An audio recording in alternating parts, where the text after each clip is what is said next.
Hello, আসসালামু আলাইকুম। সবাই কেমন আছেন? আজকে আমি অনেক কাজ করে ফেলেছি যেহেতু আমাদের বাড়িতে মেহমান আসবে। আমার আম্মুরা, আমার বোনরা সবাই আসবে। এতগুলো আদা রসুন আমার ব্লেন্ডার করতে হবে। আমার হাতে অনেক কাজ।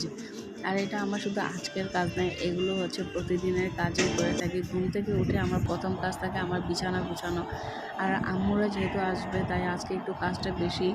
দেখা যায় যে আমার ২ দিন পর পরে ফার্নিচার পোছা হয়। আপনারা ফেসবুকে সবাই বলেন যে আপু শুধু ঘোরাফেরা করে আর খাওয়া দাওয়াই করে, আপুর আর কোনো কাজ নেই, এটাই মনে হয় সবাই চিন্তা করে। কিন্তু আপুর পেছনে অন্য একটা আপু আছে, আজকে সেটাই শেয়ার করব। দেখেন, ঘরের কাজটা হচ্ছে নিজের ব্যাপার। আপনি আপনার ঘরটাকে যত সুন্দর করে গুছাতে পারবেন ততই ভালো লাগবে। সেটা আপনার নিজের কাছেও ভালো লাগবে, বাইরের সবার কাছেই ভালো লাগবে। আমার কাজের প্রশংসা সবাই করে, সত্যি কথা। কারণ আমি পরিপাটি থাকতেই পছন্দ করি। আমি নিজেকেও পরিপাটি রাখি এবং আমার ঘরটাকেও পরিপাটি রাখি। এটা হচ্ছে আমার জানালা দিয়ে বাইরের আমার শ্বশুরবাড়ির। এই তো এখানে ভিউটা দেখা যায়, খুবই সুন্দর মাশাআল্লাহ। এখানে একটা সুপারি গাছ, দুই পাশে ২টা জানালায় আম গাছ আছে, দেখতে খুবই ভালো লাগে। সকালবেলা ঘুম থেকে উঠলে এত ভালো লাগে দেখে বাইরে যখন তাকাই।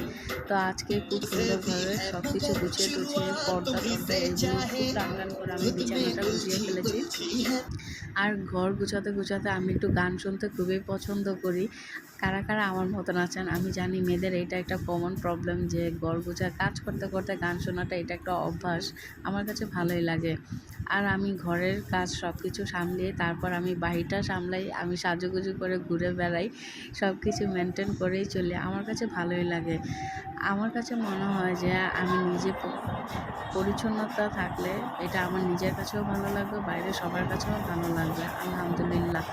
দোয়া করবেন যাতে সবসময় আমি এভাবেই থাকতে পারি, সবার মতো, সবার পছন্দ মতো থাকতে পারি, এটাই আশা করি।